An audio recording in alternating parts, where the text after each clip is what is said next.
Bienvenue sur Africa 24 dans cette nouvelle édition du Morning News. Voici les titres. Retour au calme à Djibouti après les affrontements intercommunautaires du 1er août. Des violences ayant opposé des jeunes issus des communautés Afar et Issa qui ont fait 3 morts dans la capitale. Présidentielle en Zambie, l'opposant Hakainde Hichilema défie le chef de l'État sortant Edgar Lungu. Le scrutin qui s'est tenu ce jeudi s'annonce très serré.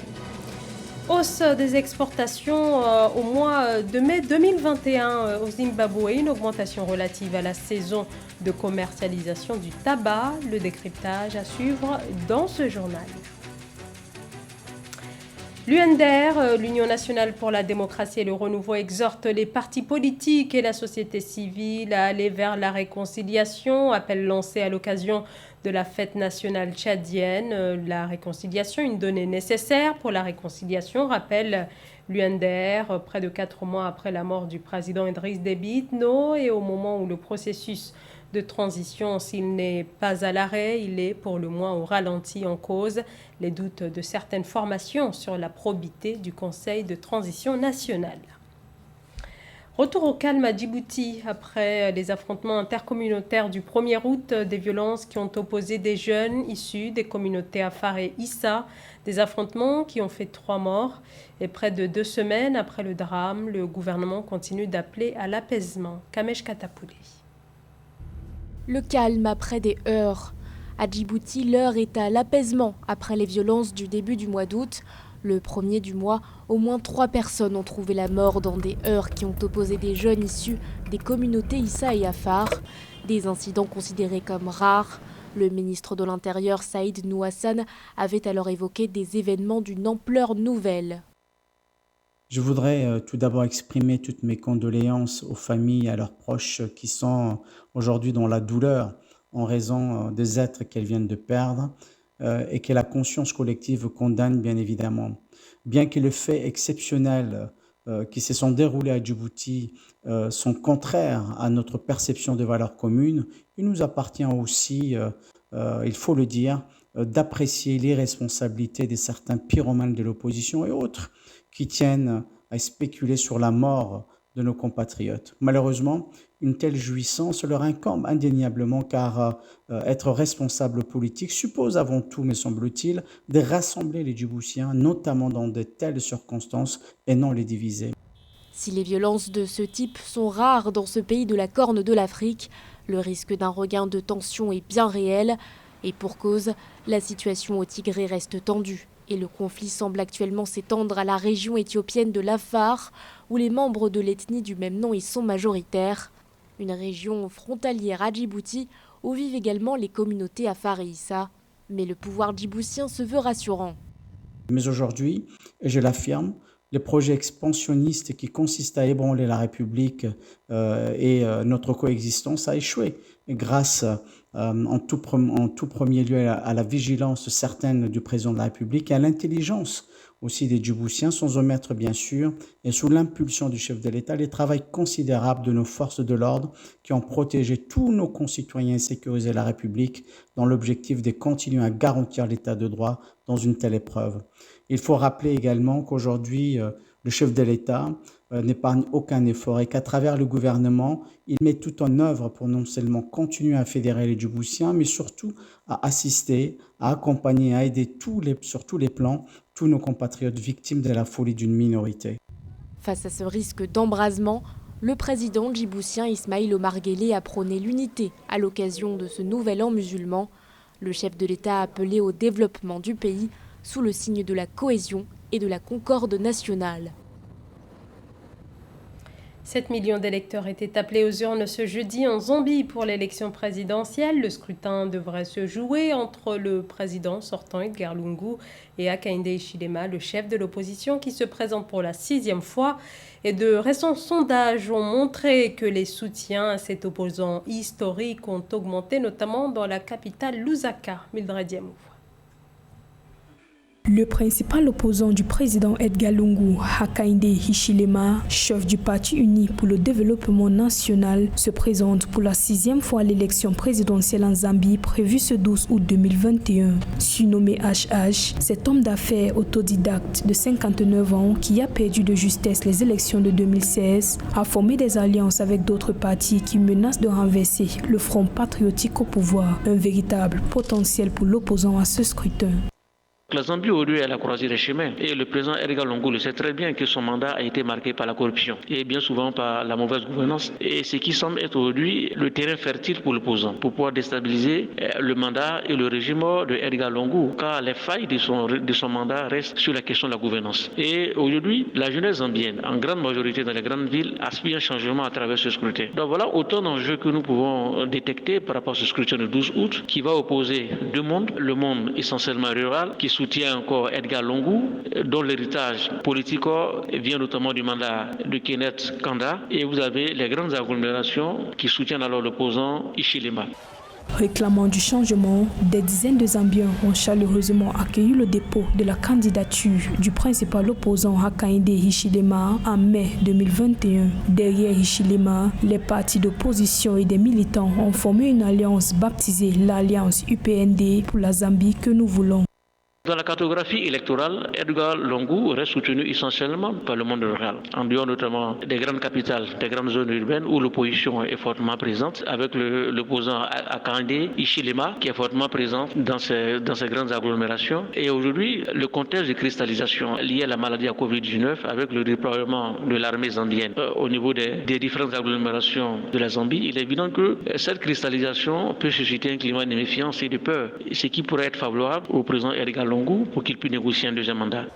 Après avoir fortement contesté les élections de 2016, dénonçant la fraude électorale, l'opposant Hakainde Hichilema avait passé 4 mois en prison pour avoir tenté de bloquer le convoi du président Edgar Lungu. Il avait plaidé non coupable, mais risquait une sentence allant de 15 ans de prison à la peine de mort. Suite aux vives tensions politiques dans le pays, l'opposant a été libéré le 16 août 2017.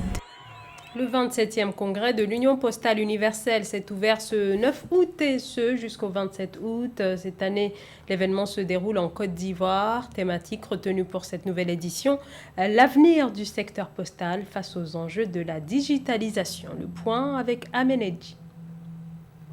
Le renouvellement des instances dirigeantes du 27e congrès de l'Union postale universelle s'est déroulé à Abidjan le 11 août 2021. Élu président par acclamation, Souleymane Diakité Koti, président du conseil d'administration et de l'autorité de régulation des télécommunications et des postes de Côte d'Ivoire, a approuvé l'ordre du jour déroulé en 14 points et laissé place à la désignation des présidents et vice-présidents des 7 différentes commissions prévues en ce sens. Nous avons d'importantes décisions à prendre sur certaines questions majeures qui concernent directement le déroulement du présent congrès. Je considère l'ordre du jour et l'ordre des discussions tels que présentés dans le congrès d'octroi Rêve 2 comme étant approuvés par le congrès. Je vous remercie. Pour la première fois dans l'histoire, l'Union postale universelle considère une organisation hybride de son 27e congrès. Un événement historique au cours duquel les représentants de pays membres empêchés physiquement rejoindront la plateforme virtuelle mise en place. Mais pendant que des pays soutiennent le congrès physique dans sa totalité, excluant l'une des résolutions consistant à avoir une deuxième urne à Genève, d'autres estiment qu'il peut faire objet d'une ouverture afin de faciliter la participation de tous. Donc je crois que presque tout le monde était perçu que le congrès peut se tenir de façon présentielle. Et que même nos confrères qui ne peuvent pas y être avec nous peuvent suivre et participer aux travaux. Abidjan, ce n'est qu'il abrite, mais c'est un congrès africain pour lequel nous avons soutenu, mais tout en ouvrant le consensus. L'Union postale universelle, basée à Berne, en Suisse, a été créée en 1874. Elle a tenu sa première session en Afrique en 1934, en Égypte. La Côte d'Ivoire est le deuxième pays à abriter ce congrès sur le continent africain. Le Zimbabwe a enregistré une hausse de ses exportations au mois de mai 2021, une augmentation de 9,5%, des exportations qui ont dès lors dépassé les 480 millions de dollars américains, dû principalement à la hausse des revenus du tabac. Les précisions de Mildred Diamou.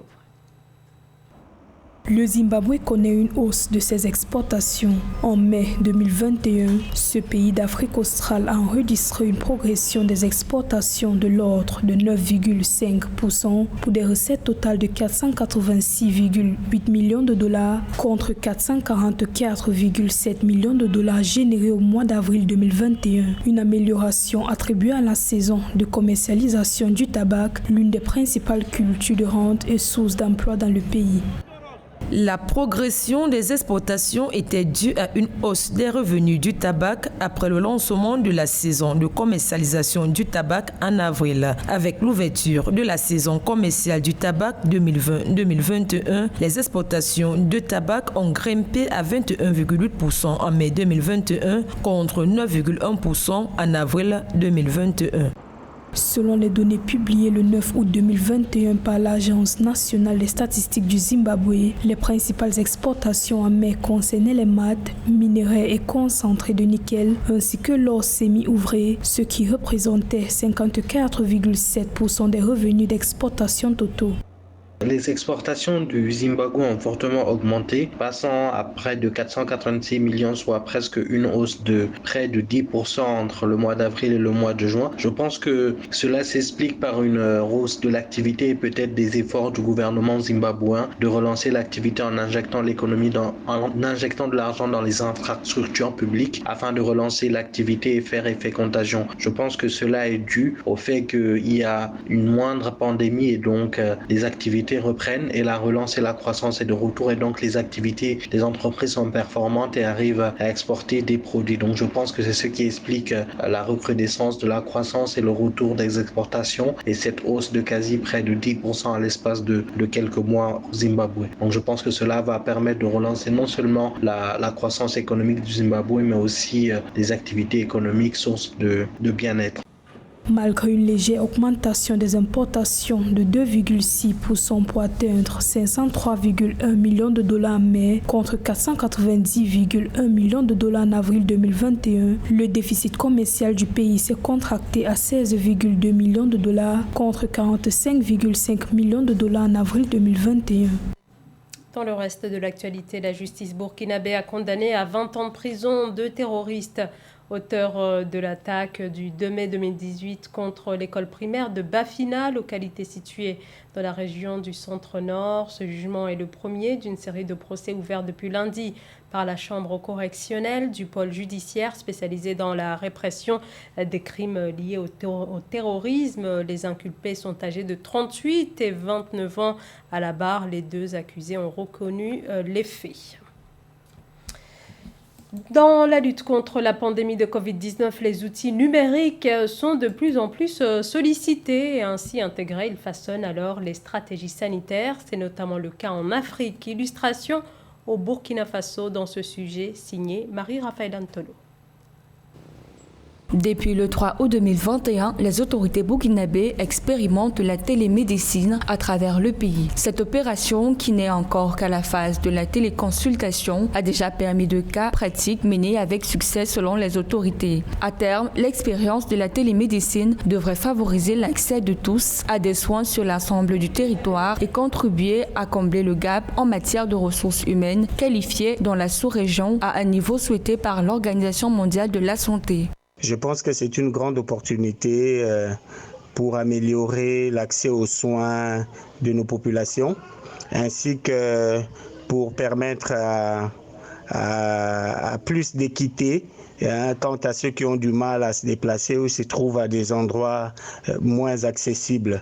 Néanmoins, cela nécessite la bonne compréhension de l'outil qui sera utilisé, notamment Internet, intranet, de la part des soignés et des soignants, pour que les informations qui seront transmises soient des informations idoines, des informations à propos quant à leurs soucis de santé.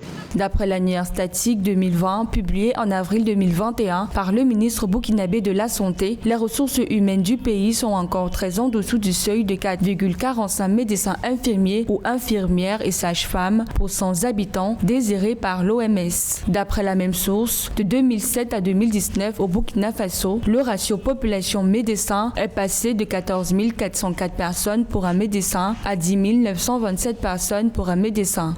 Et cela va demander au personnel soignant de pouvoir s'améliorer quant à la collecte des informations auprès des patients, notamment dans l'anamnèse, sachant bien qu'il y a des pathologies qui nécessitent un examen physique pour pouvoir mieux appréhender, mieux cerner la pathologie dont il s'agit. Outre la résolution du déséquilibre régional des ressources humaines médicales, la télémédecine devra, une fois implémentée, également améliorer l'accès des patients aux services médicaux de spécialités comme celui de la dermatologie, où un déficit de spécialistes est observé selon le ministre burkinabé de la Santé. Et c'est la fin de ce journal. Merci de nous avoir suivis. Dans un instant, une nouvelle édition de l'actualité sur Africa 24.